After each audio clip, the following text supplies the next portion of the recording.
Jennifer from the blog The Everyday Farmhouse. Today we're going to be making liquid dish soap. This is legitimate liquid dish soap. This isn't like grating a bar of soap and melting it down with water. This is making soap from scratch, actual liquid soap. So let's get started. So to begin, you want to make sure you have the correct form of lye. This is potassium hydroxide, which is super important. If you've made bar soap before, if you've been following along with the Handmade Home Challenge, this is our challenge for the month of June, or July actually. This is our challenge for the month of July, and we're making liquid soap. In the past, we made bar soap, and for that you use sodium hydroxide. This, you need potassium hydroxide. This will help the soap to be liquid. The next thing you'll need is coconut oil. This is the only oil we're going to be using in this soap. It makes a great dish soap. We're going to be using lemon essential oil, which has grease cutting power, and it smells really good in the kitchen. So the equipment you'll need, you want to have some rubber gloves to protect yourself. You should put on long sleeves to protect your arms, and safety glasses or goggles.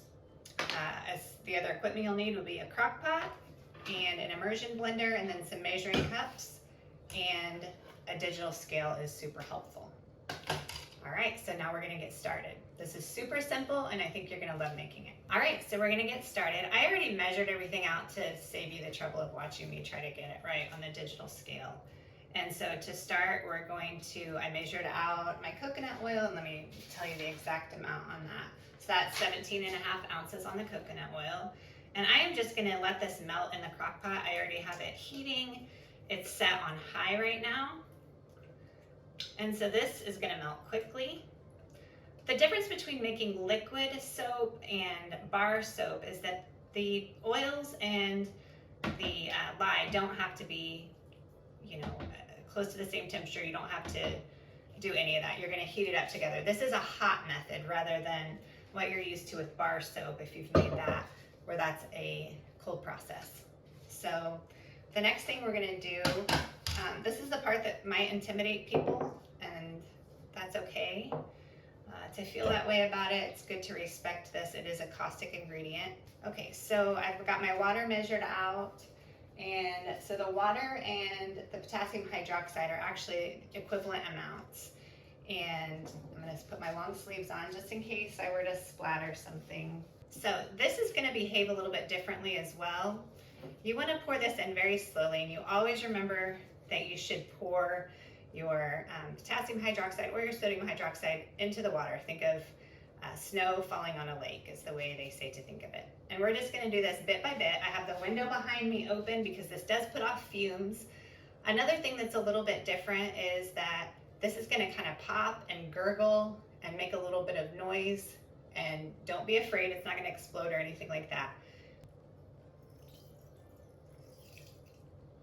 And so I'm gonna just stir it bit by bit, gently, until it all dissolves. Try to avoid breathing in the fumes. It does put off a lot of fumes. So you can hear that probably. It's making kind of a agitated sound.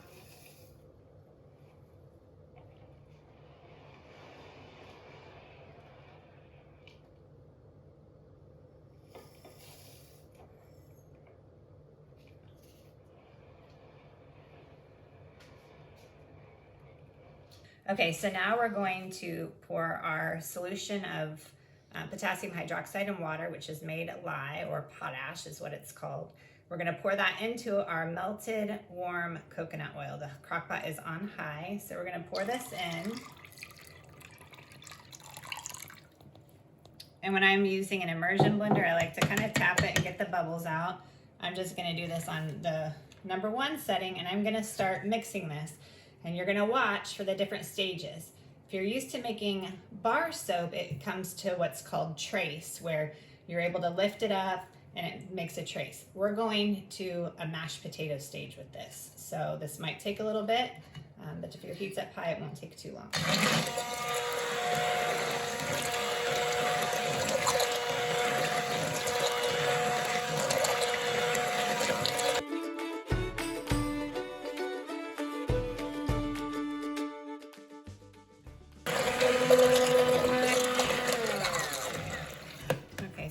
see, this is getting to what we would consider trace for bar soap, but we're gonna keep mixing as this is not thick enough for what we're going for. We're actually, the first step really of liquid soap making is making a paste. So you're gonna go super thick before you go thin.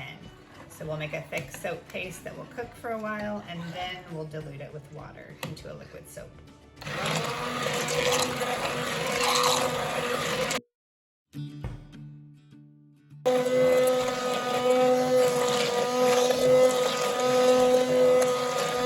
Okay, you can see here we're getting close to, oh, well, it's definitely getting thicker. It's not quite to the, they call it mashed potato, or I think it looks more like instant potato stage. So sometimes this takes longer than other times. I think it depends on how hot my oil is when we start. So the last time I made this, it didn't seem to take as long, but it could take up to 15 or 20 minutes. And if your immersion blender starts getting hot like mine is, just take a break and just stir it around for a little bit. Just keep mixing it and keeping the heat on it.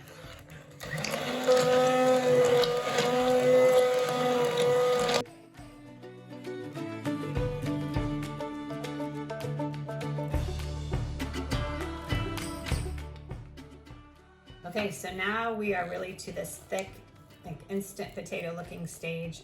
What we're gonna do here is we're just gonna kind of stir it around, spread it out, and we're gonna let this cook for 1.5 to 2 hours. But what we're gonna do is check in on it about every 30 minutes and give it a nice stir. So we are putting the lid on this, and one thing I wanted to note is that you do wanna turn your crock pot down to low now for this next cooking part. Okay, so this is done. This is your soap paste. Looks a little bit glossy. It's got some whiteness, but it has that glossy look, like Vaseline kind of, or something like that. The way to tell for sure that it's done is to measure out 2 tablespoons of water, and I heated this up so it dissolves better. And then we're gonna take a teaspoon of the soap paste, and we're gonna put it in here, and this is called the clarity test.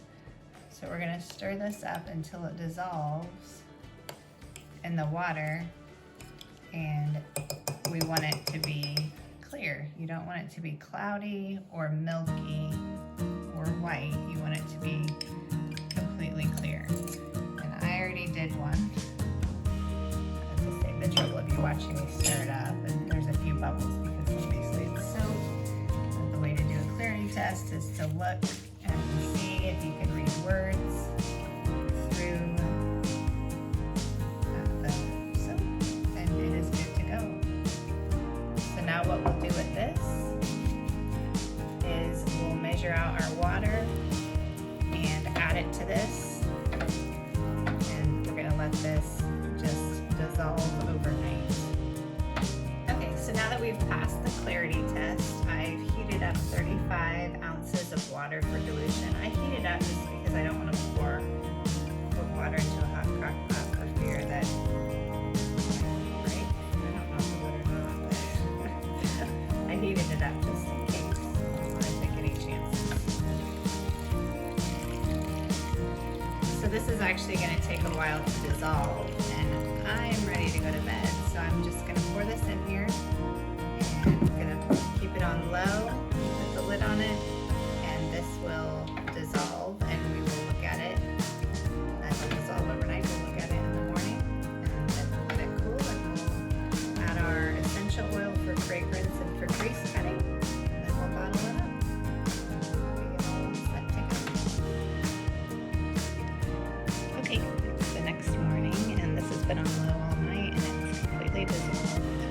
I did give it a little stir earlier. It will kind of have a skin on top that you can just kind of stir in, and it'll dissolve more.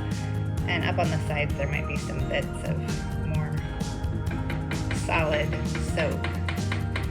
But this is ready to go now, so it just needs to cool off before you put it in a bottle. So I'm just going to turn it off and let it cool off. That might take a while, and then we'll bottle it up. I do want to note on this, it is actually clear. My crock pot just has kind of a,